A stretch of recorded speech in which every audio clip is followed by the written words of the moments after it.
안녕하세요. 조양입니다. 오늘은 불공정성과 위법이 남발하고 있는 헌법재판소, 우리 국민 이대로 가만히 있어야 하는가라는 이야기를 좀 나눠보려고 합니다. 저는 만 10년간 영어학원을 운영했던 학원장이고요. 내 아이만큼은 나와 다른 삶을 살기를 바란다라는 책을 쓴 저자이기도 합니다.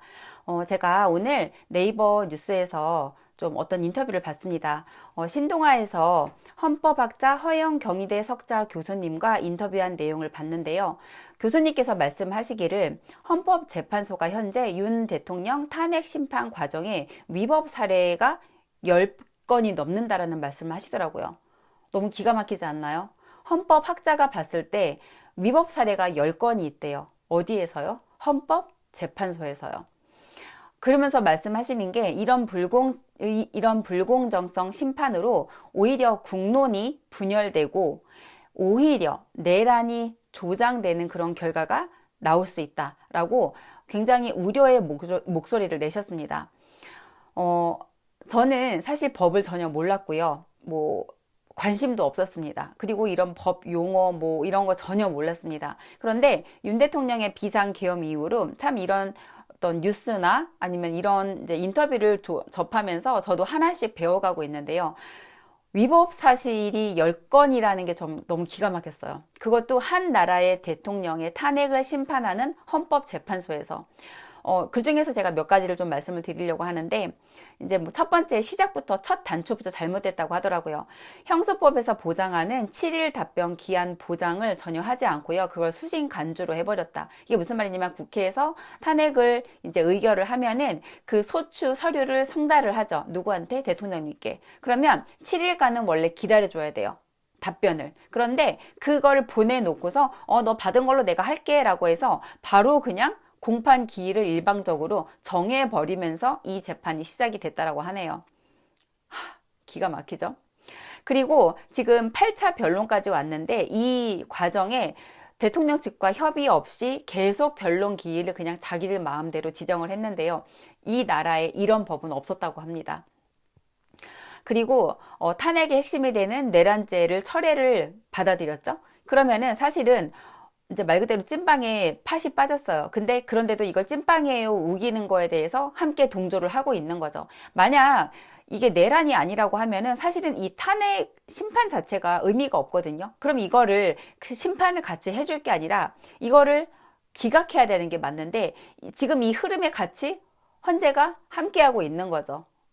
일을 많이 하고 싶어서 그러시는지 어쨌든 이거를 지금 하고 있습니다. 그리고 증인을 신문할 때 사실 그 헌재에서 일어나는 일들을 보고 있으면요 진짜 막 이렇게 올라올 때가 많았거든요. 저 싸가지 이런 생각 여러분 안 드셨나요? 저는 윤 대통령을 대하는 그런 태도들을 보면서 막 울분이 올라올 때가 있었어요. 여러분 생각해 보세요. 윤 대통령은요 우리 국민이 뽑은 대통령이에요. 우리 국민이 우리를 대신해서 이 나라를 이끌어갈 사람으로 우리가 뽑은 사람이에요. 그러면 아무리 지금 이런 혐의를 받고 있다라고 해도 그분에 대한 어떤 기본 예의는 갖춰야 되는데 도대체 헌재 뭔가요? 국민이 헌재 뽑았나요?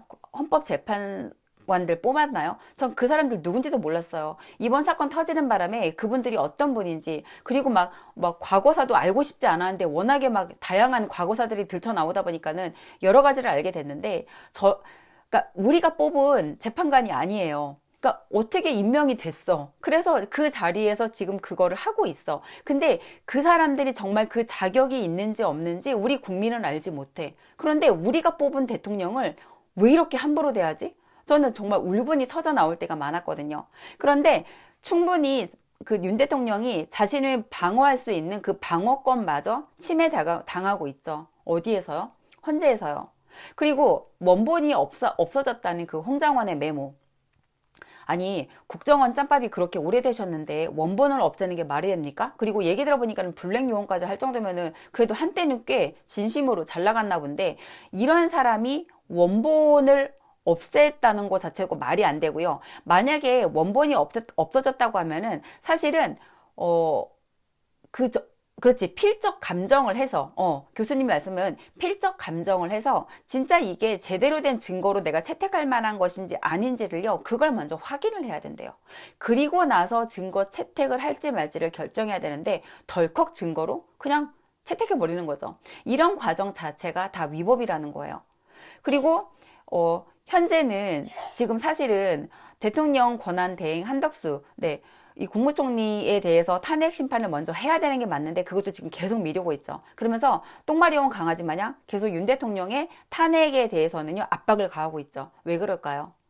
누군가가 조기 대선을 기다리고 있거든요. 본인이 벌금 100만 원만 내면은 조기 대선을 못 나오니까 그 100만 원 안 내고 빨리 조기 대선 해야지 하는 누군가가 기다리고 있거든요. 그러면 그들의 입맛에 맞춰서 일단 무조건 대통령 탄핵시키고 보자로 그냥 끌고 가는 게 우리 국민들 눈에 보이는데요. 이게 법적으로도 문제가 된다는 게 더 큰 문제겠죠. 어디에서? 법을 다루는 곳에서. 그리고 우리법 그 연구에 출신 그 헌법재판관들의 부적절한 언행에 대해서도 교수님께서 지적을 하시더라고요. 왜냐하면 헌법재판소는 정치적 이념이 묻어나면 안 되는 곳이거든요. 그런데 이미 문영배라는 분은 우리법 연구회에서도 나는 가장 좌측에 있다고 본인이 언급을 하셨고요. 그리고 이미선 정계선 이분들 같은 경우는 지금 가족들이 윤 대통령을 탄핵하는데 가장 그 운동의 선두를 이렇게 이끄는 분들이에요. 그러면 이게 정치적 이념이 없다라고 할 수가 없는 거죠. 그런데도 아무 일도 없는 듯이 다 괜찮다는 듯이 그렇게 그냥 무조건 지금 끌고 가고 있는 거예요. 왜? 빨리 조기 대선을 해야 되거든. 누군가를 위해서. 그리고 박근혜 대통령 때, 전 대통령 때도 17차까지 변론을 하게 해줬는데 왜 윤 대통령은 8차에서 끝내려고 하는 분위기가 나왔을까요? 그들이 그걸 원했기 때문이죠. 근데 마지못해 9차까지는 지금 되고 있는데 사실은 윤 대통령의 변론인들도 이거 다 못 느끼실까요? 다 느껴요.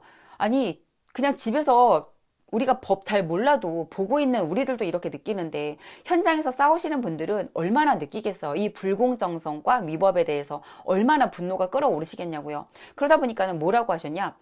자꾸 이런 식으로 하시면 중대 결심할 수밖에 없다. 그 중대 결심 뭘까요?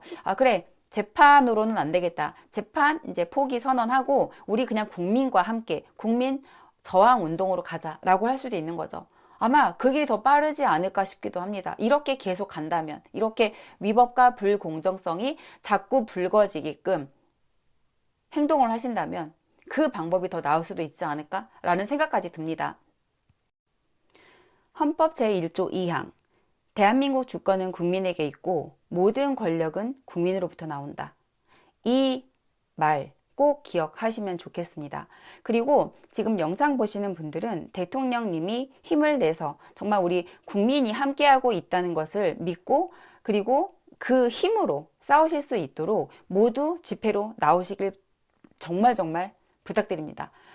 가끔 제 댓글에다가 멋있어요, 감사해요, 힘내세요. 아니요, 힘은 내 거고요. 다 할 건데요. 같이 하고 싶습니다. 그래서 더 이상 댓글에다가 그렇게 하지 마시고요. 제발 현장으로 나오세요. 지금은 좀 머릿수가 필요합니다. 그리고 나오셔서 현장에서 함께 하실 때 진짜 이 나라가 얼마나 멋진 나라이고 우리 국민들이 얼마나 멋진 국민인지 함께 숨쉬면서 느낄 수 있다라고 저는 생각을 합니다. 그래서 저도 내일 광화문 집회로 나갈 거거든요. 그래서 광화문에 함께 모여서 정말 목소리 높여서 헌재에게 우리 국민이 지켜보고 있다는 것을요 꼭 알려주고 그리고 우리 대통령님 힘낼 수 있도록 그렇게 함께 하시길 진심으로 부탁드리고 응원하겠습니다. 오늘 영상은 여기서 마치도록 하겠습니다. 감사합니다.